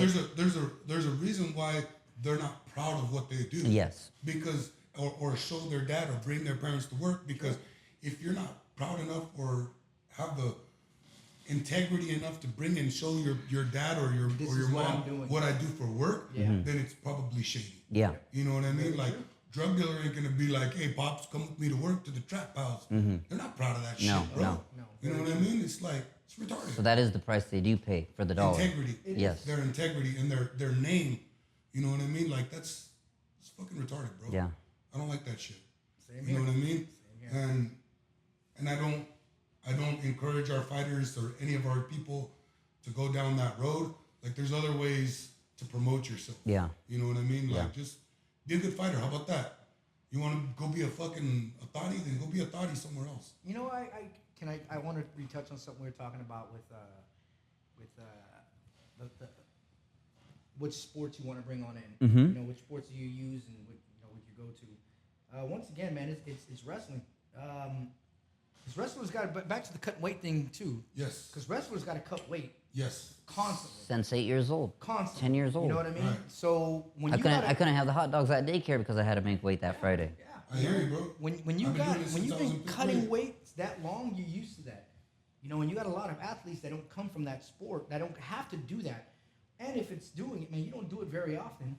Boxing does it, but I don't think boxers walk around as dense as wrestlers are. wrestlers they got thicker legs. They're built different than boxers. You know what I mean? Boxers have So the physical demand, the different muscles, from picking bodies up over your whole fucking life, and the cutting weight too, mentally, right? Yeah. Because my question that I've started to notice with me doing Bible studies and whatnot is sometimes Christ says, to get rid of this, you must fast. It's like, why fast? Because you're breaking down the body. It's like, well, wrestlers do that since they were small. They're breaking down their body for a long time. So clear-minded whenever we, and why we're so mentally tough. Yes. Because we fast on a regular basis, because we have to. Yes. We have to. That's really especially back in the day. That's all they really showed us how. Well, how do I cut weight? Well, don't eat. Don't eat. You know what I'm saying? Here's your apple and a sip of water. Which in America, it is true. We're just too overconsumption. We overconsumptionize too much. I don't even know if that's a word. But like, do it in India, don't eat. Yeah, that's easy because you don't have access to food. 7-Eleven every other corner and whatnot. And us, we have it everywhere. So to not eat is a hard discipline Isn't that funny, for us. bro? How in India they don't have any 7-Elevens on every corner, but in America, Indians are the only ones that own 7-Elevens. Yeah. That's just the truth. There you go. A bit of irony. You know what I mean? He's like, oh yes. Yeah. A little ironic there. Yeah. Question for us. What has changed? We'll go with Mike first. What has changed from since you were fighting in MMA to now? The guidance of the coach, especially for myself. Like back in the day, there wasn't as many, one, MMA promotions, number two, coaches that were well-rounded in MMA. They were usually, let me go over here for my boxing, let me go over here for my wrestling, let me go over here for my Muay Thai. Then I'll put it together. I'll go over there for my jiu-jitsu. And now, for example, Dethrone, one-stop shop. We got strength and conditioning, boxing, Muay Thai, wrestling, jiu-jitsu, and MMA. Yeah. You know what I mean? So the ability to put it together, and we're like taking it to the next level because we're putting it all together. It's not just one thing, and I have to depend on myself to put it together and just my own imagination, right? That and a lot more information, like on cutting weight, on nutrition, like you were talking about earlier, management, more doors that are open. You know what I mean? I think we're at the point where like we can make a living off of it. Is it easy? No. It's fucking difficult, bro. Very difficult to make it to the top and make a living off of it. Will we make a little bit of money? Yeah, a little bit. But to make a living off of it is extremely tough. Easy, man. And on the flip side of that, even as a coach, bro, like, you're a coach, you're not training like the guys used to, or like you used to, and the way your fighters are, and like grind, go. But we're putting miles on our body still, bro. Holding pads, bro. I was talking to a couple of the coaches at the fights this past weekend. Oh, coach, I just want to come in. Can you warm me up holding pads? Motherfucker, first of all, you're 30 minutes late. Did you do your road work? Did you do your bag work? Did you do your shadow boxing? You haven't done none of that? And you want me to fucking hold pads for you? You were late and you haven't even done any of this shit? Fuck out of here with that shit. Yeah. You know what I mean? The sense of entitlement that some fighters have is fucking ridiculous, bro. And we didn't have that. We wanted it really bad back in the day. And if you wanted it, you did whatever it fucking took to make that happen. And if you wanted pad work, be like, hey coach, what do I have to do to get some pad work? Yeah. You know what I mean? Not like, hey coach, can you? Like, nah, bro. No. The sense of entitlement, he nailed it. You know, Yeah. he nailed it. You got. Is that what's changed? No. You know, I think that. Too many fucking I think the pussies now, generation that was about to nail out, you hit it. That's why we're always on the same one. You know what I'm saying? You nailed it. I just think the generation that we have of young kids that have the expectations that things are easy and it's going to come to them. Why do they have those expectations? Just the way that the way our country is just, I don't know. I think man. it's social media. I think it's social media. I think the fake. But we are the land of the free, though. We You are have the the land choice of the to be free. We do. the beast, or you have the choice to be the spoiled potato. But you right? know, man, 100%. I think that there's a big, this generation, man, there's a lot of like, I want to give my kids more than I had. Yeah. You know, but at what point are we giving them too much? You know, like if your bowl is always full of food, the hunger to go out there and get something, you know, whether it's food, fighting, climbing a building, you know, riding your bike 5 miles, climbing that mountain, whatever it is, you're gonna look at that comfort level of having that bowl full. and you're not going to know what it's like to be hungry, to starve, to go out there and earn it. You know what I mean? And get it. And I think that's one of the bigger problems. Every parent is trying, I wouldn't say a lot of parents are trying to give their kids more than we had because we had a dysfunctional childhood and whatever was there, but tough. Yeah. But the reality is, man, is what's too much, you know, what's not enough, you know, there's a balance, man. And I'd rather, my son is doing soccer right now, but you know, you're his first wrestling coach that he's came across. Mike was his first jiu-jitsu coach. You know, so I'm putting my kids in these situations. I don't want them to I don't want them to think that things are free. Even small things, man, as far as that new little toy that is $13 on Amazon. We got 13 chores to do, buddy. You know, and I'm not gonna let you write them out because you're gonna pick everything that's easy. You know, so I'm gonna give you a design area, and this is what you got to work for to achieve this. And that goes for life. And I think when we have entitlement, whether it's I got this car for free, whether my mom and dad are still paying my cell phone note, you know, or whether it's, you know, I got a monthly allowance to do nothing. The sense of entitlement. And then once again, back to what he was saying, the social media, you're seeing people portray a lifestyle, man, that is not really there. You know, when you strip all this away, if internet was taken away today, a lot of people won't know what to do with themselves. No. Because we have so many people that are not only infatuated with by just watching it, you have so many that are trying to live what they're seeing. So you take that away, and these people that are also making money off of that platform, how are you going to make it without this? But that's just a new way of our times that we're in and making money, man. So the sense of entitlement, back to what he was saying, you know, we deal with so many different attitudes with so many different fighters. And the ones who we get the less from, I'll be honest with you, are the wrestlers. The wrestlers kind of shut their mouths and do what they got to do because that's what is expected in the practice of their 100%. Career of what they go into. We got this, you know, we got embrace the grind. Embrace the grind, 110%. Shout out to DeSabado, man. Yeah, that's embrace the grind, man. Right. You can't run from it, you can't hide from it, you can't lie to it. But once you accept it, it's easy. They say a comfortable generation breeds weak men. Yeah. And a tough generation breeds strong men. Yes. Just like in the depression times, all those baby boomers that came out of that time, they're tough as fucking nails, bro. Yep. You know what I mean? All these youngsters coming up now, fucking pussies, bro. You know what I mean? And it just keeps getting dumbed down like that. But going back to what you're saying, compa, about the wrestlers, we got this one wrestler gonna make his debut next month at 559 Fights. His name is Luis Ramos. I call him the silent assassin. Because he says nothing. He listens, yes, coach, no, coach, yes, sir, no, sir, type shit. Every time we fucking tell him something, boom, right away he tries it. Right away he's fucking trying to implement it. What happened yesterday? And he says nothing and complains never.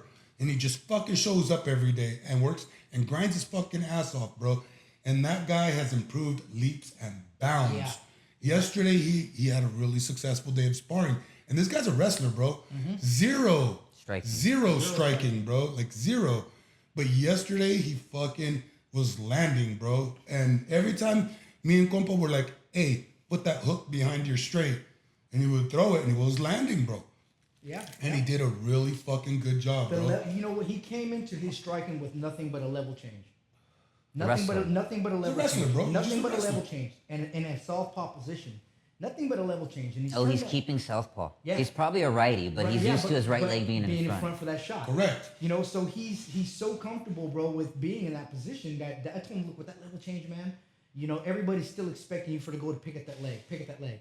Keep using it as manipulation. It's a form of setting something up. Right. They don't see that. You know, even if we're not doing full mixed martial arts, if we let them grapple in between their boxing exchanges, you know, that level change is still going to give somebody that mental, oh shit, he's going to grab me. Takedown. He's going to grab me. And what it's doing is it's necessarily freezing the opposite person that's watching that, and they end up getting hit in the mouth. Yeah. You know, hence the reason that the young man that he's talking about, Luis, we kept asking for something because as coaches, we kept seeing an opening on that side. So as he kept, you know, trying it, we called for it. It came, you know, the young man, you know, took a shot, and we had to get somebody else on in, man, and that's just the way this sport goes. If you absorb and embrace the grind instead of lie to it, you know, I mean, it will show. You know, my dad used to always say, what are you going to do when the lights go off and the lights come on? And I never knew what that meant until my first fight. What are you going to do when the lights go off and the lights come on? And where I was at, okay, I was the first fight of the night, and the curtain was getting ready to open. And at that moment, all the lights in the building shut off. The lights in the building shut off, but the lights above the ring were on. Oh, yes, because it's dark everywhere. The lights turned off, but the lights came on. Got it. So what are you going to do when the lights go off and the lights go on? Too late. Whatever you've been doing, you're going to do right then and there. And you know that goes back to breeding reactions. Yes. Yeah. Yes. Yeah. Drills. Whatever you drill. How many times did you have to drill a single to a double in order to get it Over and over. to automatically go from single to double? How many times you had to drill that? I can't remember. Exactly, because you did it so many fucking times. Yeah, it's like and now it just happens. Stop I can't counting. count how many times my shoulders. It just down. fucking happens. Yeah. You know, it's drill, it's muscle repetition, bro. Yeah. Yes. And I would say even once you stop counting and start learning how to enjoy it, put the music on, put the resistant band on, put some good music on. You know, start to enjoy it. It'll be even better, and you actually start being more creative with that high crotch or stuff like that. Then it can start opening up your offense, and you can start actually playing. Therein lies your game. The art. Your game, your style. How do I get to the single now? Yeah. What's my setup? Yeah. You know what I mean? If he I does, agree. and there's always going to be a counter. If he wizards, what do I do? If he sprawls, what do I do? If he breaks it and reshoots, what do I do? So all these scenarios have to be taken into consideration, and then you start to develop what we call our bread and butter. Yeah. Right. Yeah. Our go-to Our things. real instinct. What we should do. go-to What we things. should do. Exactly. Exactly. Coach, I did something on Instagram yesterday. What questions we should ask you guys? I have one for you. Sure. Who's El Palo Duro? Oh my gosh, bro. Did I say that right? Say that again. El Palo Duro. Okay. Who's Yeah, that? That's me. Okay. Where did that come from? And what does that mean? Well, initially it was supposed to mean Mike hits hard, Okay. but Filipino language is very similar to Spanish. Okay. But in Spanish it means the hard stick. Okay. So it's like, you know, Got it. I know it's Yeah, fucking switched crazy, over. bro. But that was my fight name that Jasper had given me. Got it. Got it. Basically because I was just fucking cracking the shit out of the Thai pads when I would kick. Back in the day, I was known for Muay Thai. I was like, wow, that guy's a fucking powerful striker. He's a striker. But not anymore. I'm more known for my jiu-jitsu now, my grappling. Okay. Doesn't say that I can't still do it, but my knees are not the same like they used to be. Yeah, yeah. You know what I mean? So I don't really kick or strike as much as I used to. But which is why I like mixed martial arts, because I can still go around teach it. the striking thing, Yeah. and I can teach them the technique. But grappling is my thing. But El Palo Duro is my alter ego. I just put it like that. Got it. It's my alter ego when I was a meathead.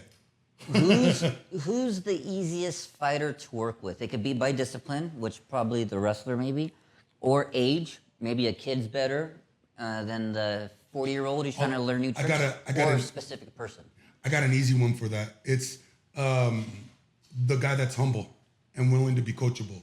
It's the coachable fighter, and I don't care where he's at. He can be coming in from a D1 rest, and I have found that wrestlers are really good about that. Really good about fucking being coachable, and that's a huge key, guys. But most of the time, it's just the guy that comes in who's humble.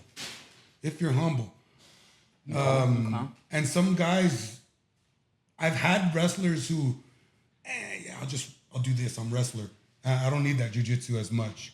And they kind of just stay on top and they cruise on top. And they're not willing to learn the ground game and the opposite of that, because I'll never end up in that position. Yeah. You know what I mean? Yeah. And then you get the guy who's like myself, who fell in love with jiu-jitsu, who that's all I want to do now is just jiu-jitsu. I want you to be in my closed guard. Yeah. Though I like to be on top and smashing, my favorite position is to sweep the guy and earn that top position from my back. Start at a bottom I like deficit. I and then like work that to get your way mainly out. because I'm not a little small guy anymore. Yeah. Like I used to fight at 170, and even in like junior high I was 122s. So I was kind of the smaller guy growing up. So I was always like on top. But then when I started getting out of that and I started being the heavy wrestler, the big wrestler on top, they were like, why don't you just pull guard and work on something you suck at? And I was like, that's a good point. Let me try that. Have fun with it. And I started doing that, and I started to develop that, and it kind of ignited a whole new fire and a whole new like, oh man, why didn't I fucking see this before? And it just started something different. You know what I mean? Something I sucked at that I really wanted to get better at, and I was really relatable to it, and I was good at it. Nice. You know what I mean? Nice. So that's why I kind of started to do that. But the coachable guy, easiest to work with. Got it. Humble and coachable. You know, I'll be honest with you. Every wrestler I've worked with, it's among. There's a couple here and there that has sprinkled along there that had that little extra cocky attitude that you're talking about. Yeah. But you know, a majority of them, man, have been. I mean, for example, bro, the first time I worked with Kane, when I met him here in Fresno, when he came to Fresno, I'm sitting here talking to a world champion, and I put together a video that I had made of everything he did wrong. You know, because I was going to go try to fix some wrongs that, you know, he needed to get fixed. So I sat there and I showed it to him. And his management was like, you're actually going to show him that? I said, yeah, I'm not here to be that yes man. If he's doing something wrong, this is why I'm here. So I'm sitting there and I'm showing him all this and I'm telling him what he needs to do to fix everything. First time I met him, you know, he doesn't know me. He doesn't know my background or anything I've done. And he's sitting there and he's nodding his head. Yeah. And we worked over it over and over and over. And then he actually looked at me and he says, hey, are we finished? I says, I'm trying to get a job, man. You know, so he goes, I think we're good, man, but I really want to continue to work on some of the things you showed me. And from that point on, man, you know, we never had a bad workout. Same thing with you. You know, only question that you were ever asked, it wasn't to question me. It was to make sure you were downloading the right information to get it right. Mm-hmm. You know, and it was never like, I can't do it this way. You know, I'm a wrestler, and it's the to be able to evolve not only physically but mentally, to absorb out of your comfort zone, to be able to just absorb other information, man, and be comfortable with it, and then seeing how you react to doing it, man. I mean, wrestlers got the strongest, probably the strongest mental, you know, part of this sport. Mental fortitude. It's there's a certain mixture, man, and I think, you know, if you put a 30% of this, 20% of this, 10% of that, I think wrestlers are the 40 to 45% of it, because that's a big percentage. It's a big percentage, man. Out of the, you know, if you break it up in those to the four main categories, I would still say 40%. 25% each. Yeah, 40 is going to go towards the wrestling. It's huge. You know, I mean, you get boxers, you know, you get strikers, you know, and their bodies are used to doing certain things. If you carry somebody, you know, and you're carrying their weight. Now, it's different leaning on the boxing part of it, and then you get separated within 2 to 3 seconds. Yeah. You know, and that the conditioning of stepping back and then having to walk back forward is one thing. But carrying a man the whole time that you guys are interacting. He's trying to keep you from not carrying him. And yeah, and that's just a complete different conditioning, not only physically, but mentally also. You got to be able to be ready to deal with the worst things that are going to come to you, because the worst things damn near always happen in wrestling positions. Yeah. And if you don't get out of them, and if you settle and you let somebody gain position, you're done. You're done. I've seen it in jiu-jitsu, I've seen it in wrestling, and I've seen it in mixed martial arts. If you settle and you let somebody gain that 1 inch on you, you know, that's the complete difference, man. Like, you know, for instance, just the transition going from Islam's last fight with Dustin, from getting that leg and pinching it, you know, in between his legs, the way he did to gain control, to go ahead and get that leg sweep, to be able to watching, he didn't know Dustin was going to land in that position. No. You know, but the way he jumped to that side arm triangle as soon as he had that position, I mean, that was a thing of beauty. Mm-hmm. You know, and Dustin's got his black belt himself, but being in a position where Dustin didn't think he was going to get that leg swept like that. Like Islam said, black belt. Yeah. That's how Islam said, black belt. Who gave him black belt, brother? Who gave him black belt? I say the same thing sometimes. I see some of these shit online, and I'm like, are you fucking serious, bro? Yeah. We share that shit constantly. Yeah. I send it to my compa sometimes. I go, this guy's a black belt. Look. I send it to him, and he's like, fucking shit. Look at this. Rudy, since we brought Islam, a little bit of Kane, a.k.a., let's say everybody, all the head guys, all the top dogs in AKA are in the room, and every man for himself. Luke Rockhold, Koscheck, Fitch, DC, all of them. Every man for himself. They're all in their peak Prime, they're all in the same weight class. Who walks out of that room last? Who's the only one that walked out of that room? It's gonna be between Daniel and Cain. Okay, now who walks out, Cain or Daniel? I'm kidding. I don't want to put that out. Okay, go ahead. We can roll with it. You know, I mean, I'll be honest with you. I was Prime. there. Prime, man. Fuck. Prime Cain Velasquez was a hard human being. What do you to deal think? with. Is that Cain who fought Brock Lesnar, or the one who beat in Dos Anjos between? the second one? I don't know, man. Those Dos Santos, those 3 fights took a lot out of both of them. Both of them. Rematches, right? You know, man, I was there many of years, and I saw Cain, Big Brother Daniel, for years, and then it was one moment, the last time I seen them spar.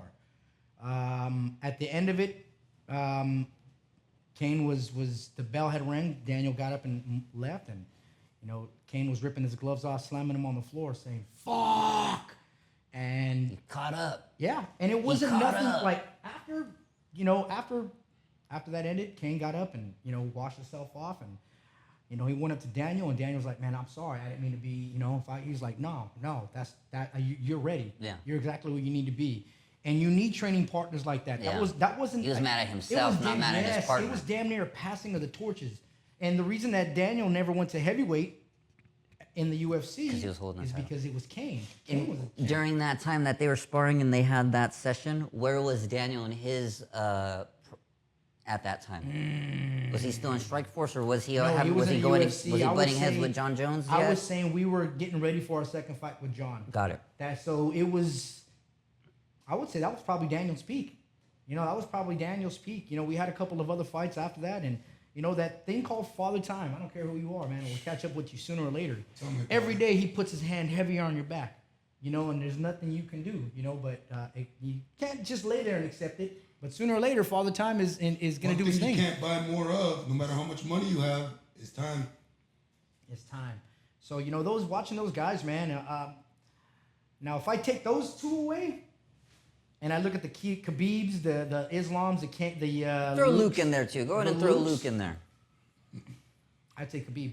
Okay, how about Islam and Khabib? Who wins? I think Khabib. Right now, the only reason is because there's that mental big brother factor. It's always gonna stay with there's him. always he's got that mental big brother factor, and you know that is the guy. Just look at when Manap, when Abdul Manap and Kamzat got into a fight at one of the UFC events. They smacked each other. They had to separate them. 2 days later, man, Khabib had these 2 dudes in a room apologizing to each other, breaking it down. So he's like damn near the godfather of the Russian community in MMA. And if you can get that kind of respect, man, it's hard to not treat somebody like the older brother. Yeah. And I think that's because Islam, man, Islam's a way better striker. He's rounded in a better way than Khabib was, and it's just a 5-year gap. You know, Khabib last competed in what? Yeah, it's 2021 when he competed last. So it's a 3.5 to 4 year window of learning and getting better. Back to what we were saying about the wrestling. You're gone 6 months and you come back. Imagine the 5 years growth that he's had. You know, and since he's become champion, you know, it's going to be hard to beat that guy. But somebody, you know, every day somebody's getting better to beat him. Yeah. He says we have our fighters. There's always as somebody champions. there. You know, there's somebody that, you know, you may be the shark on the top, man, but there's sharks swimming completely underneath you, and nobody in that bottom 8 are shitty. They're all there for a reason, climbing that ladder. Speaking of sharks, we got to talk about Land Shark real quick. Vince, I know we're short on time. I'm going to start wrapping it up. You got it. What's next for Land Shark once he recovers and he's ready to go? When is he getting to UFC? You know, that's a great question. I have another one right there, and I have this one too. That's a great question. I'm not really sure. We're just gonna keep on beating whoever they put in front of us for A1. But we're not opposed to fighting for a belt at like LFA or another feeder promotion, if you will, to the UFC. Got it. Until we get our shot at either contender or straight straight to the big show. Do you think that plays a part of him not? Because I'm pretty sure A1 Uriah Faber has a pretty good feed into the contender season and whatnot. So why would he go to like Fury or anywhere? Just another opportunity or another belt? Just to boost his accomplishments. Got it. To be like, hey, bro. I'm not only the A1, Look but I'm at me. also the LFA, Look at me. champion. I'm right here. Got it. Like, when you're hiring take me somebody, already. You want to find the best resume that you can find when you're hiring Well, somebody. I would so think it's Uriah Faber is the only fighter who has a really good promotion right now. Great- Who else? great promotion, but Masvidal, you I know- think. Well, LFA is pretty good, but they're more like Midwest. Yeah. You know what I mean? And then there's Titan FC, and there's right now Fight Night at the Tech is getting pretty big. They're about to do their second show. That's Gilbert Melendez's show. Okay, got it. And then the Up Next fighting. Yeah. With the Schmo, that guy, I think he Yeah, has yeah. one The too. Schmo's got his own. Yeah. Up promotion Next now? fighting, Really? I didn't know UNF. that. I think it's called UNF. There's a couple decent shows out there. You know what I mean?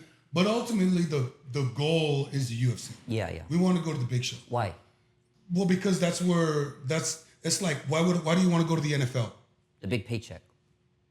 You know what I mean? You don't go to the CFL. Yeah, we don't want to go to the Arena League. What's We don't CFL? want to go Got to it. B or C League. Yes. We want to go fight the best and see how far we can go. Got it. What can we do? You know what I mean? How can we get better? We want to leave a legacy behind. You know what I mean? Yeah. Like me personally, my whole goal in this is to build a legacy so that my kids can follow and admire and be like, yeah, that's my fucking dad right there. Smash You know, Dixie. yeah, Nice. that's my dad instead of fuck, that's my dad. You know what I'm saying? Like I want them to be proud of me and when they grow up and people for my name to echo in The eternity, last if you name will. echoes in it. Yes, Yeah, that's you know what I'm exactly saying? Kind of like what they said in Gladiator. Yeah. You know what I mean? Remember when in the movie Troy, he was telling the dude, man, that guy's the biggest man I've ever seen. So no one will Like remember your name. yeah, exactly. He goes, I don't know why you would fight him, and he goes, and that's why no one will remember your name. Yep. You know what I'm saying? Because we got to go out there and do things. Go back to soccer. I'm Yeah, kidding. bro. I want to do things that people are gonna fucking remember my name, bro. I don't want to be lost in the pages. I want to build, and not just our team. Yeah, my big goal is to build Central Valley MMA because we got so many great guys from the Central Valley, so that if the UFC ever come back, you know what I mean? They're gonna be like, oh yeah, hit those guys up. They got guys. They can fight. You know what I'm saying? Kind of like when they go to the East Coast or whatever, and they say, oh yeah, those guys from Brazilian top team or American top team, or I want to be that. I want to be that team. I want to be that coach. You know what I'm saying? The best. Got it. I want to be the best. I got one of my buddies, Jake, he likes giving me a hard time. Shout out to him. You guys were both cornering me with my only loss, Trevor Wells, who actually was on the Contender Series with McGregor and whatnot.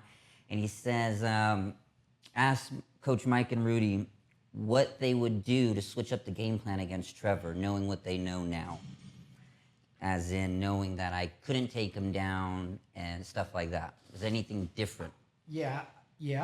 I mean, when regardless of win or loss, if you can go back and correct the wrongs, you know, and try to make them right, or find out. Great question, by the way. Yeah. Great find question, out. by the way. Yeah, whatever, Jake, whatever. For me, Jake. For me, what I would have done is I would have effectively tried to use a jab more to pick a leg, but not look for the big takedown the way we were looking for. It was like we were looking to pick him up and dump him because we were so used to taking everybody for that big Setting ride. it up a little bit. Setting it up a little better, you know, turning a little corner and using the technique that Comfortable more in the pocket to set it up. Yeah. Right. I mean, the boxing exchanges were pretty even. It was just the fact that you couldn't get him to the ground and he kept stuffing him. Yeah. Which drained my gas tank. Because we were looking for the big slam. And the entries as well, because whenever you would enter, he was ready for it. Hard. Right, he was ready Made for of it, which steel. made it easy for him to defend him. Right, so which goes back to what I was saying before. Like I have to go and take my shots in between his combos. And how do I make him throw? Well, I got to get close and I got to kind of touch him and force him to do something. Yeah. You know what I mean? And when he does, I got to have the right timing to come time in it together. And not only that, but whenever you did enter, it was a lot of shot, a shot, a shot, as opposed to getting to a clinch and working to a body lock maybe, and transitioning from the leg to the body to a trip, coming back out, throwing, making him throw back, and then coming back in, and mixing it up a little bit fluidly. Yeah. And chaining your striking together with your wrestling. Got it. I think that would have been a really, really good idea. Something we probably should have worked on a little bit more. But like Coach said, hindsight is 20/20. We can go back and what if this, what if that all fucking day. Yeah. Yep. You know what I mean? But I got a question for you actually, bro. Yeah. When, if anything, are you gonna get back into competition? Probably in February. February. Maybe. You gonna fight Bloodthirsty? Bloodthirsty. Chicken blood. You mean chicken blood? I'm just saying, bro. I'm just saying. That's funny. That guy just posted. He messaged me and he said February 140, take it or leave or something like that. I'm like 140. Aren't you 25? That's not championship weight. I've said 35. I said 35. Who knows? 35 would be good. Yeah, no. Well, How much you walking around right now? I walk around 147, 150. That was close. Yeah. We just got the stepdaughter a bike, so I've been running when she's riding that bike, so I'm trimming it down. But I'm due any moment with my first daughter, so. I got another question for you. Okay. Like, I know that it's a question on question for the interview. Shoot him. But I got one for you. Are you ever gonna do a jiu-jitsu or grappling match? I've done many. Super fight, something like that. I've done many jiu-jitsu but matches. Like now. Oh yeah, of course. Yeah, I could do jiu-jitsu. I mean, as long as my knees and my feet and whatnot are good. I know you did that. Who you with? Oh, who you with promotion? Okay, stuff like that. Yeah. You did a match with them. I do fight to wins. I do the fight to wins. Yeah. How about Worlds? Oh, I've done the Vegas Jiu-Jitsu cons. Yeah. I try to dip Well, you're into not those. 30 yet, huh? Yeah, I am. I'm 33. Oh, bro, you could do masters. You're Yeah, old man I've done division. masters. Yep. Yeah, fuck yeah, bro. Well, because I think you would do really good at adult worlds, bro. Yeah. Nogi adult worlds. I think you would do really well. I did no-gi jiu-jitsu cons in Vegas last year. I did the gi and then no-gi. Are you gonna do it again this upcoming year? It's good. It's not coming back around till like Yeah, August, we September. missed it August. Yeah. For me, coach, right now, my whole focus is on the family because we got the newborn coming up. So like totally even understand. before February comes, I'm That's not sure. almost a year away though. What? The tournament he's talking about. Right. Oh yeah, Yeah. definitely. Is that something that? Yeah. Is that yeah. something that you might be open to? Once I retire from MMA, where I'm not putting into striking or anything anymore, which I'm actually not doing too much right now, I do plan on going full-on jiu-jitsu tournaments all the time, especially when my little girl gets older and 5, 6, 7 years old. When she's doing it, I'm not going to not do it. I'm going to do She's it. gonna want to see you. Exactly. Like, well, Daddy, can you do it? Of course. And if I'm not going to have you do anything, I'm not doing. So, You got to lead by example. yeah, True. definitely. 100%. Well, then speaking of chicken blood, how do you guys think that fight goes? Chicken blood. You know, I Shout out to Tyler Miller. He does great. And if we do ever fight, me and him will do great for promotion for the Valley Fight Bro, Series. honestly, bro, like that rivalry and that back and forth is fun to watch. It is. I like watching that shit. Yeah. You know what I mean? I like following it. Like I think he made a really good move by moving to Trifecta and getting an actual solid team behind him to help him train. That's what I and say, right? and he has gotten a lot better. But I don't think his grappling is what he thinks it is. You know what I mean? His striking is okay. He definitely has the reach on you, but I don't think he's gonna have the. He's a lot bigger than me too. Yeah, I don't think he's gonna have the solid. wrestling advantage. I think he might be a little stronger because he's bigger, and he's gonna have the reach advantage, and because of that, I think he might have the striking advantage. I say might because I know my boy over here can work some magic. You know what I mean? And your striking's not horrible, but like I said, he does have the reach. Yeah. But I think that's going to be a fun match to watch. I think so too. And I think it's something a lot of the local guys and local fans and local gyms would like to see. You know what I mean? How about you, Can't Coach? wait for that. Yeah, thank you. That would be dope to We'll see. see. We'll see. For me personally, I'm waiting for our baby's due in mid-October. Let me take a month and see what I'm working with, how this schedule's going, and if I get permission from the missus, which she doesn't mind it. we'll be good to go. I've never fought living with her. So this last fight was the first time I did training camp, and she's like, it's way different. I was like, it has to be. It's so selfish. Very. And if you're not selfish about it, you're being a little reckless. Because you can get your teeth knocked in. You can be unconscious, which probably... 100%. Yeah. What happened to your opponent could happen to you. Yeah, exactly. True. 100%. Exactly. That's the risk we take stepping in the cage. You don't know the results at the end of it, you know? It's part of the game, bro. So you're right. You do have to be selfish. Yeah. You do. Because if you're not, like, you run the risk. It's reckless. You rather me be selfish for a little while or come home with my face fucking busted? Yeah. Well, the thing about me is if I don't be selfish in the training camp and I do get busted up, I'm going to regret it. I'd rather do everything right, get my ass beat like I did with Trevor Wells, and like, yeah, well, I could have done this and done that, but everything I thought I was supposed to do, I did, and he still took it. Good for you. I'm not going to lose any sleep. But you didn't get your ass whooped. Thank you. You just lost the fight. Well, that's the first time I've ever had something like that. Yeah. Right. And when I do look back at it, I'm like, it was a pretty good fight. Yeah, you guys rock and rolled. You guys were probably the best technical fight of the night. Paul Elizondo, Trevor Wells, Combat Americas. Go check that out. It's me getting baptized in the cage. First time he got cut. First time he ran. It was a good war, and like I said, man, I gave him everything I had, and he took it. So, Coach, how do you think me and Miller do? How do you think that fight goes? I think once you hit him and you get a hold of him, it's gonna be your world. I think like Coach said, the guy's a bigger guy. He's a little longer. I won't go based off of your performance on the gentleman that you stopped based on the long fight that he had with him. Yeah. That one happened so quick because you landed the shot. Yeah. That it was in the first round, right? 6 seconds. Yeah, like first 6 seconds. You can't even see like your growth. Yeah. It was just one fucking. You're right. You know what I'm saying? Like you can't even really. Looking at their fight and how it planned out and played out. If you can get a shot to somebody as easy as you did on him and it affected him the way it did,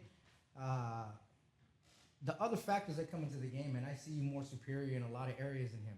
And I know you're going to use your areas that you are strong at to go ahead and get the positions that you need to win.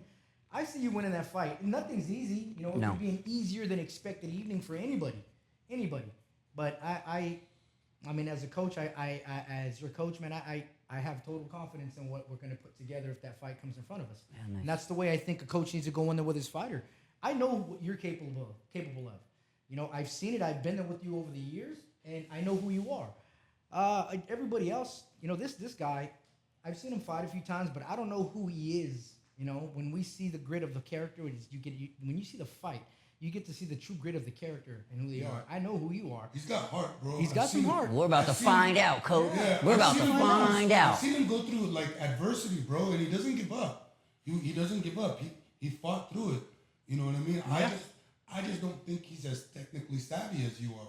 You know what I mean? And when we put those things together, and I could be wrong. Like, hey, it's a fight, bro. It's a fight, man. There's only one way to find out. You don't know Coach. what's Yeah, gonna bro. happen. There's only one way. It's a out. fight, bro. Hey. Everybody has a puncher's chance. Yeah. And that's to go in there, slap your legs, slap your chest, fucking tap that cage door and take your run around it, you know what I mean, and get ready to go to battle. You never know. When you know the lights go off. That's what we got to find out. That's why I brought it up, because I'd like to see the fight. Yeah. I'd like to see it. You know what I mean? I think it would be a fun match to watch. I'm entertained. You guys have any other questions for me? Yeah. When are you going to come to Throwdown Thursday? Whenever I don't have my wrestling. Come train. Shout out to Frontline Wrestling. Yeah. Mondays, Tuesdays, and Thursdays at 6:30. Where at? At Bullard High. I'm at Bullard High. Mondays, Tuesdays and Thursdays. and Thursdays. 6:30 to 7:30. Damn, bro. I know. Damn. I need to get in there. So we're I right in need that to. window. I'm trying to- Sometimes I do have those trying to get- Thursdays Well, off. we got I'm trying to Fridays, but we got the Fridays at the beginning of next year where it's going to change to Friday. Yeah, Oh, but yeah. I still have class on Thursday. Oh, because you want this guy to come I in. want him to But go. it's Thursday, but if you want him to get to the throwdowns, they're going to be on Friday starting in No, January. him to come into Oh, wrestling yeah, with yeah. us. But I want Michael to start wrestling with him. Oh, gotcha. I'm going to send Thiago as soon as wrestling's over, as soon as soccer's over. They're going back. I'm taking him. Well, I can take him with me. He can go right with me. hell yeah. 100%. Michael, Welcome to the team, Mikey. this is going to be your wrestling coach. Shake his hand. You know it, baby. It's You just- know it. How you doing, man? This is Thiago's wrestling coach, right? I think I'm happy from the barbershop. You sure right. Yeah. We need a new Yeah, one, that's huh? right. Yeah, he was. Yeah. He walked in right after we walked out. Yeah. Yeah, Yeah, that's right. Yeah. That's right. How about you, Coach? You have any questions for me? When are you gonna get back in? That was really Come about on, it. bro. That was really You know what I'm about saying? it. Like, I mean, that was really about it. Babe, you see, they're cornering you, come on, babe. bro. Hey, there's not many that I'm like, fuck, I don't want to work with him. There's not there's a few of those. You're not one of them. So I want to make sure that if we can squeeze one or two out, but you got to make sure home is right, you know, because like you said, it's a selfish 100%. situation. You know, if home's not right, nothing else. And it definitely is, like, easily. My girl will say, do whatever. She says, do whatever you want. But for me personally, I've already told her, look, because the last fight, we were told that we were pregnant. And I was like, uh-oh. I mean, she was pregnant. Yes. Well, we. But, yeah. I don't want to get into that. Yeah, you're right. No kidding. When my female lady was pregnant. We might get demonetized or something. I told her it was like December, and we were fighting in February. And I told her, hey, look, let me just get, like I said, it's a selfish sport. We just were told that we were pregnant. She's pregnant. Let me get through these 2 months, and after that, it's all us. I got So I got you. I got you. And Whatever- now whatever we're we gotta do. almost. She's walking. She's almost there. We're due any minute now. So So you're doing October. I'm doing You know, October. what do you guys We're have? having a girl. having nice, a girl. Nice. Names? Inara. Inara. Oh, that's Inara. interesting. Yeah. How'd you come up with that? I believe it is. She came up with it, and I believe it's Arabic for light of Christ. Interesting. Or Christ of light, light Something of like Christ, that. yeah. Yeah, that's nice, bro. So it's awesome. It's awesome. She that's takes really care of awesome. everything, man. Amazing. Yeah, she's Amazing. right. Life is Jesse Lee beautiful. Peterson. Yeah, I that's love my boy right there. That's the bro. homie. JLP, shout out JLP. My boy right there. Ask. I'm black lesbian. Let me see what we got. That's what he says, bro. Oh my That's God. what he says, bro. He says that shit. Oh my God. Bro, I don't know if you know who JLP is, compa, No. but if you We're gonna don't, send you some videos. yeah, Who's JLP? Who exactly. We'll send him some videos. Send him some shit. I'm Send gonna him send some him You know who I get kicks, shits and giggles out of, bro? Is the dude who was interviewing Gordon Ryan? and Uncle Hinach. yeah, Renato. Oh, Yeah, Renato. Renato. Oh my God. When he did Gabby and Craig Craig Jones. Yeah, Craig Jones. Not and Gordon. and Gabby pulled out the dildo and he smells it like a cigar. He's like, Oh my God. and he's Bro, like, oh man, this. That whole shit was comedy. Oh That my whole God, bro. skit was comedy. That was Bro, that guy is fucking hilarious, the bro. whole He is. skit was comedy. I actually They did great. They did great. He's out of pocket. and he's been doing hilarious. this shit for years. He's been this same. Years. He's a 25-time world champion. He has like fucking 20 stripes on his black belt. That fool's head. I'm like, bro, what are you You doing? do steroids? I thought you were clean. Yeah, he's a oh no, it's a breaking news. It's breaking news to me. I breaking thought you were news. clean the whole time. Yeah. Not just hilarious, bro. Mount Rushmore, coach. What's your top 5 Mount Rushmore, all of MMA? It could be UFC. In all of MMA. It could be UFC, A1, Ooh, anything. I like. How many are in Mount Rushmore? 5. Okay, we got. Maybe 4, I don't know, but we're gonna Okay, say 5. Okay. Number 1, I'm gonna go with my hero, the motherfucking Captain America, Randy Couture. Okay, Randy. I love me some Randy Couture. Matt Hughes has got to be up there because he's a tough son of a bitch. Yep. Fucking love that guy. Another wrestler. GSP. Third wrestler. Another all-time great. I got to put Hoyce up there because he's a pioneer of the whole sport. Yeah. Last one. And 5th, man, it's so tough. I gotta go with the Spider, bro. Anderson.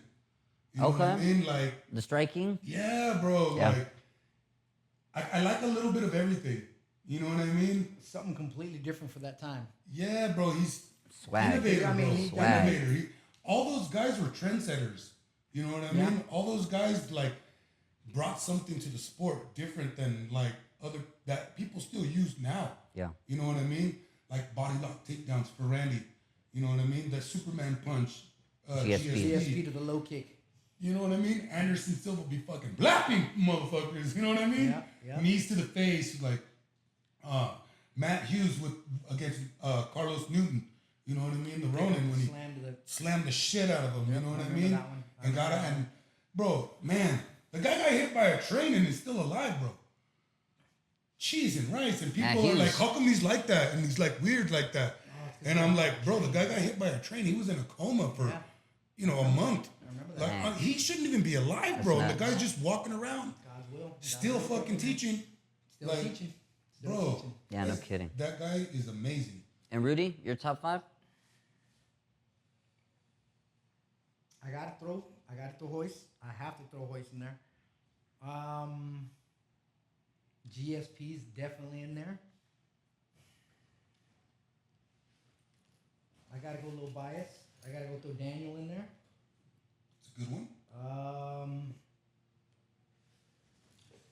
Anderson's in there also. Anderson fought Daniel. That was a good fight. That was a crazy fight. What the yellow gold matter? Was it gold or yellow? Man, and then I gotta Last one. I gotta say John.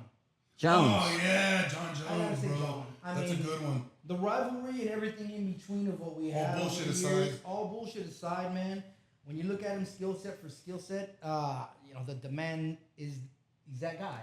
And I was watching Daniel the other day do an interview, and this is just a bit of that saltiness rivalry that I think one human being will never let go. If you have certain salt for somebody, on both sides of the table, I think neither one will truly let it go. Who was it? Usman called John the Michael Jordan of MMA. And Daniel was like, nah, there's going to be somebody who's going to... You mean Marty?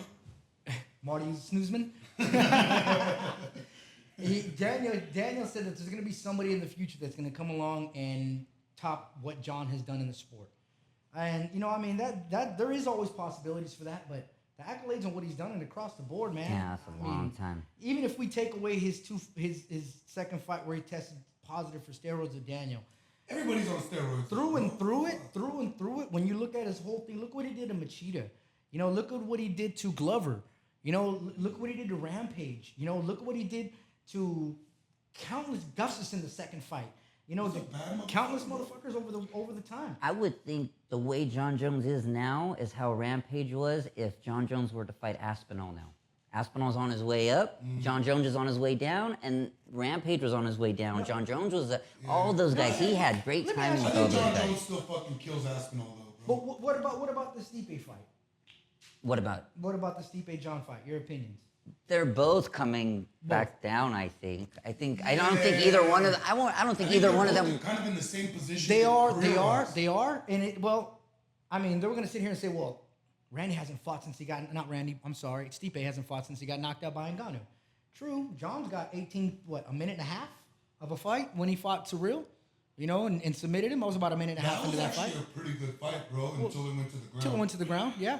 How long did that last? 2 minutes? I don't know. Not long. Not long at all, So they have both been out of competition for a long time. Surreal should come back, bro. And not He's only gotta that- come back with better grappling. Yes, wrestling. yes. That's when we go back to It's wrestling. too late. It's Back too to late. wrestling.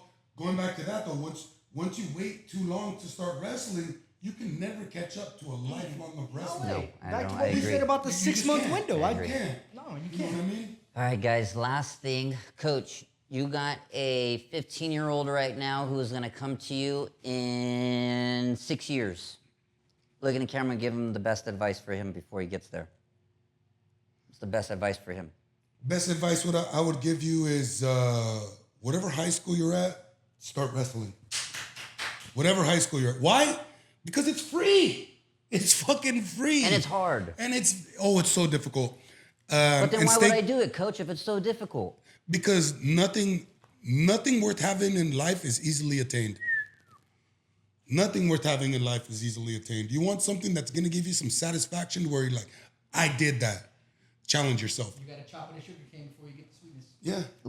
You have to. You got to chop it a sugar Coach Rudy, you got a fighter coming in. He's in high school right now. And if you see him in 6 years, but if you could go back in time and give him some advice today, It doesn't what would you give? change. Find your local wrestling coach at the high school. Get your grind on. Go through your ringworms and go through all the gross shit that happens, man. But it's going to bring you mental toughness. It's going to bring you stability, and you're going to learn how to face other things in life easier. Because when you go into something that's hard, you look at everything else as like, damn, this isn't that hard. I did some wrestling in high school, and I boxed the majority of my lifetime. I looked at everything as like, I fought in front of 6,000 people. This isn't as hard as that. Everything else kind of doesn't, it kind of falls in comparison to the side of the mental toughness that what you got to do when you're in a tough one-on-one sport. So find wrestling, man. Find that old gritty coach. you know, that picks you up and slams you, that puts you in position, that cranks your neck, that tells Challenges you. Yeah, he challenges you, you know, and when you find that, man, you learn to embrace it, as you said earlier. I have my son, you know, going back to him as soon as he's done with the sport. It's because it's toughness. So nothing in life comes easy, as he said. As I said, you got to chop out a sugar cane before you taste the sweetness, and sugar cane's pretty damn thick and durable. So you got to work at everything you get. Nothing comes free, and we all have to learn that at an early age, because the false expectations of things coming easy in life, it can lead you to a big surprise in the long run when you get adversity put in front of you in real life situations. And it even rolls into the adult life too. You got a successful business owner and a barbershop, successful gym right here with Smash Jiu-Jitsu. I mean, you got to keep up with those phone calls, bills, and everything. That takes responsibility and discipline. On top of being On life, it's life. on top of being dads, husbands, Yeah. you know what I mean? Like grown folks, we got to make time for our kids too. Yeah. We're so blessed to like live close to each other and be family like this, that like a lot of the times our families spend time with each other. And so like, yeah, it's cool. I get to hang out with my compa and talk shit, but it's a beautiful thing to watch our families grow up together too. You know what I mean? Yeah. So we're doing things together like fucking family shit. You know, the things when you're And kids, summertime memories. the you know? balance, bro, between work and family is huge, bro. Because if I don't spend enough time with these guys, he's gonna be like, well, who the fuck is my dad? Yeah. You know what I mean? Like, all of our kids, bro, are gonna do exactly what they see us doing. You know what I mean? They're gonna act like us. And the They're example gonna is want to be us. Him going to work every day and his son seeing it. Me going to work, my son seeing it. His wife going to work every day. My wife going to work every. Ironically, you know what's crazy about when I'm saying it out loud now? Me and you are in similar fields. Yeah.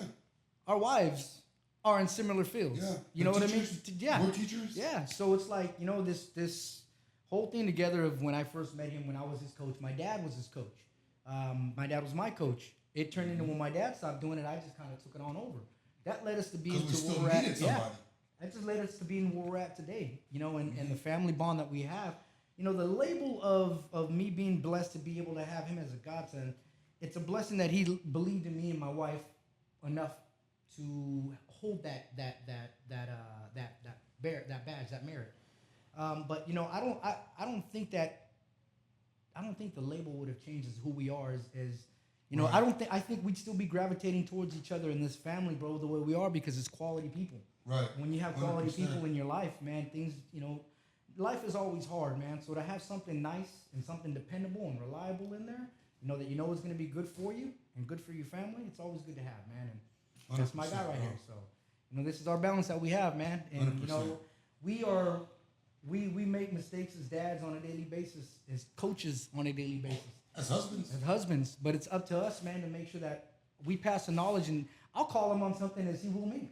We're not afraid of not necessarily Holding ourselves checking, to but account. holding accountable, man, to being better Yeah. parents, dads, coaches, and all the way around, because Meekness. those are Humility, jackets. Those yeah, are jackets that exactly. we have to wear, and the qualities of men that we are is going to trickle down to our children. You know, the quality of coaches that I direct my kids towards. You know, that is why I know who you are. So that's why I trust you. I could walk out of that facility and let you have control of my son for that hour, and I know that he's in good hands.